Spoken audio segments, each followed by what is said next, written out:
مجھ پہ تحقیق میرے بعد کرے گی دنیا، مجھے سمجھیں گے میرے بعد زمانے والے۔ ہم لوگ نیک بننا نہیں، صرف نیک دکھنا اور نیک کہلانا چاہتے ہیں، اور یہ منافقت کا سب سے اعلیٰ درجہ ہے۔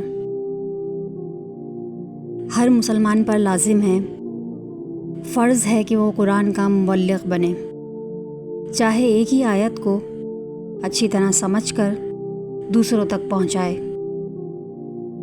عبادتوں کے انبار لگے ہوں، لیکن کسی کو مشکل میں دیکھ کر دل میں احساس پیدا نہ ہو، تجوری کی طرف ہاتھ نہ بڑھیں، تو وہ عبادتیں نیکی کی روح سے بالکل خالی ہیں۔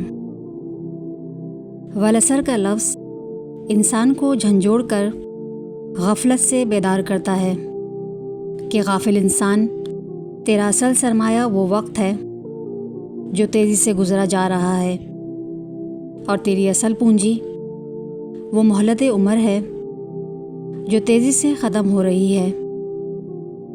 ہمارے اتحاد کی اگر کوئی بنیاد ہے تو قرآن ہے، ہمارے عروج و بلندی کے لیے اگر کوئی زینہ ہے تو قرآن ہے، اور ذلت و رسوائی سے نجات کا کوئی راستہ ہے تو قرآن ہے۔ ہماری قسمت اسی کتاب کے ساتھ وابستہ ہے۔ قرآن اس حوالے سے یہ کام کرتا ہے کہ لوگوں کے سینوں میں جو روگ ہیں، یعنی مال کی محبت، شہرت کی محبت، اقتدار، دولت و جائیداد کی محبت، ان محبتوں کو کھرچ کھرچ کر نکال دیتا ہے، اور پھر اللہ تعالیٰ کی محبت کو دل میں اس طرح داخل کرتا ہے کہ اصل محبوب اللہ تعالیٰ ہو جائے۔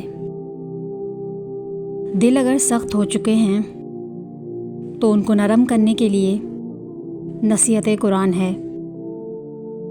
اگر کسی شخص کی محبت اور عقیدت آپ کو اندھا اور بہرا کر دے، اور اس کی ہر بات آپ کے لیے سند ہو، اس کی رضا جوئی ہی آپ کی پیش نظر رہے، تو یہ شخصیت پرستی ہے، اور یہ یقیناً شرک ہے۔